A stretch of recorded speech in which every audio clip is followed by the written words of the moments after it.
Just last month, I had to read 4,057 pages of the General Appropriations Act for 2025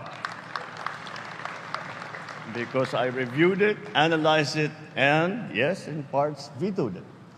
And so for those of you, and up to now, I cannot find those damned blank items. We'll keep looking, but I really am convinced that they simply do not exist because it is not allowed to exist. So for those of you who think the presidency is just handshakes, photo ops, I assure you that fine print is alive in my office as well. Today, at the 20th National Convention of the Integrated Bar of the Philippines, or IBP, you convene to reflect on the critical role that you play in shaping the legal landscape of our nation. There is no better moment than this to reaffirm our shared commitment to the rule of law, a commitment to ensuring that justice remains the bedrock upon which our democracy stands strong and unshaken. This year's theme, From Milestones to Horizons, Strengthening the Future of the Legal Profession, is both a rallying call and a profound challenge. I have always held deep respect for your profession, not only because of its role in our society, but also because of the examples set by the lawyers that have surrounded me all my life. To begin with my father, all of those who assisted him during his time in government, and to the point that I married a lawyer, my wife, Lisa. I have seen through her how lawyers devote yourselves to mentoring aspiring lawyers, also championing free legal clinics, providing assistance to the underserved. These actions remind us that beyond the intellect and skill required by law, it is compassion and service that truly defines the essence of this noble profession. I also learned a valuable lesson very early on, one that I carry with me to this day. Never argue with your wife, especially if she is a lawyer.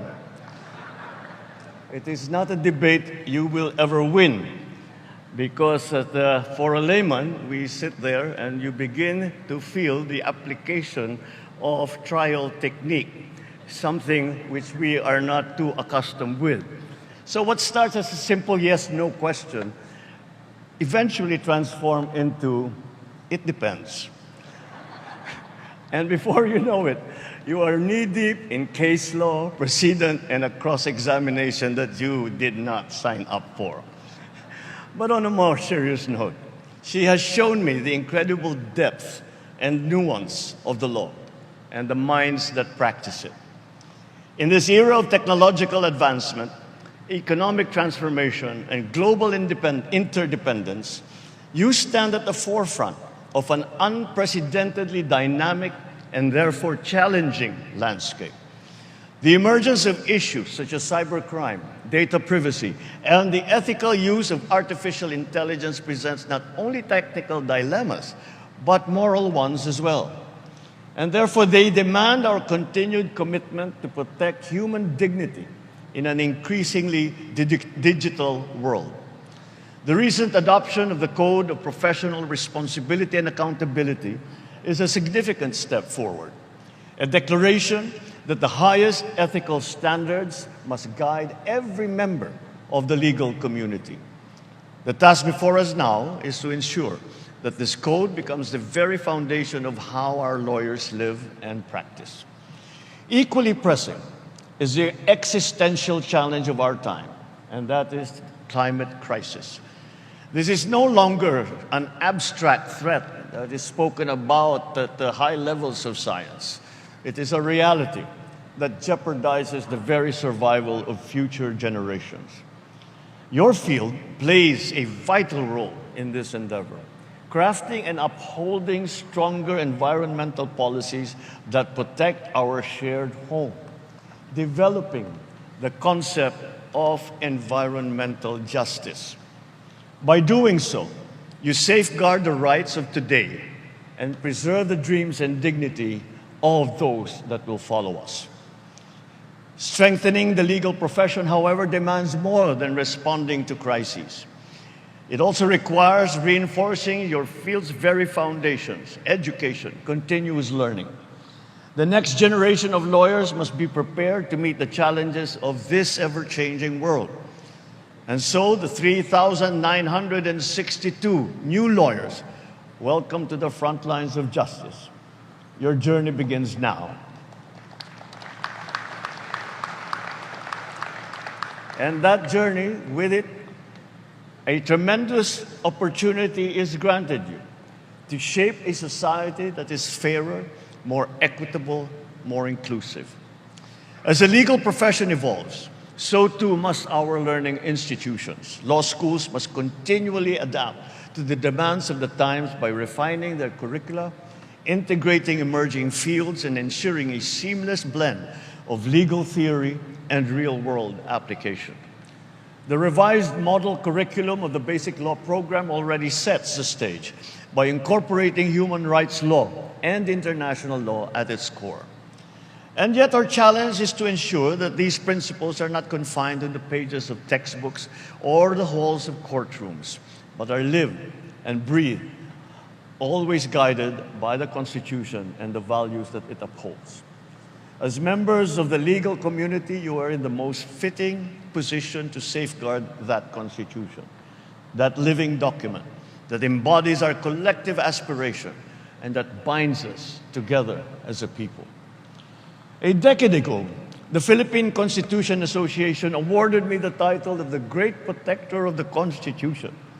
When I accepted the award, I could not help but marvel at the irony, a non-lawyer entrusted with such a lofty title. But that is the beauty of democracy and the enduring power of our Constitution. It allows even the most unexpected candidates, like a layman myself, to play a role in protecting its principles. And there lies the heart of the matter. Being a vanguard of the Constitution transcends political affiliation, family legacy, profession. At its core, it is about ensuring that justice is more than just an ideal written on paper. It is about ensuring that it exists in the real world, in the lives of every ordinary citizen. In this light, we must embrace a simple but profound truth. The law must serve all Filipinos, not just the privileged few. Justice must find its way to the margins where it is most needed, reaching the underserved, the unseen, the unheard. After all, the Constitution is meant to be wielded with purpose and compassion, especially for those who need it the most. Initiatives such as the Unified Legal Aid Service rules, which require lawyers to render at least 60 hours of pro bono legal aid every 3 years for indigent Filipinos, is very commendable. Equally notable are the IBP's tireless efforts to provide legal assistance. Legal assistance is provided both here and abroad, bringing us closer to a justice system that serves everyone. The launch of additional secure justice hubs in August 2022 and March of 2023 has also been pivotal in bridging the gap between marginalized communities and the justice that they deserve but seldom see. By embracing technology and championing alternative dispute resolution, the IBP has ensured that fairness and efficiency in legal remedies are accessible to all Filipinos. No less significant is the pro bono portal introduced by the same institution in April of last year. This digital platform has redefined the delivery of legal aid, offering free courtroom representation, legal counseling, document preparation, and developmental legal assistance to the disadvantaged. Along with these initiatives, the IBP conducts bench and bar dialogues which foster collaboration amongst judges, justices, prosecutors, practicing lawyers, and enhancing in the process the legal processes that we are using. This administration remains your partner in nurturing the environment where our lawyers excel, where justice is swift, where it is fair, where it is impartial, and where the rule of law remains the cornerstone of all progress. Towards this end, we have enacted 14 new laws establishing additional first and second level courts across the country, bringing justice closer to our people. And as we move forward, I encourage everyone to enrich your commitment to truth and to fairness. Embrace the highest standards of professionalism and embody the ideals of integrity and of service. United by this shared vision of equity, let us build the bagong Pilipinas, where the rule of law reigns supreme, where peace and security shape every community, and where every Filipino enjoys the enduring gifts of liberty. Maraming salamat po. Mabuhay po kayong lahat. Mabuhay ang bagong Pilipinas.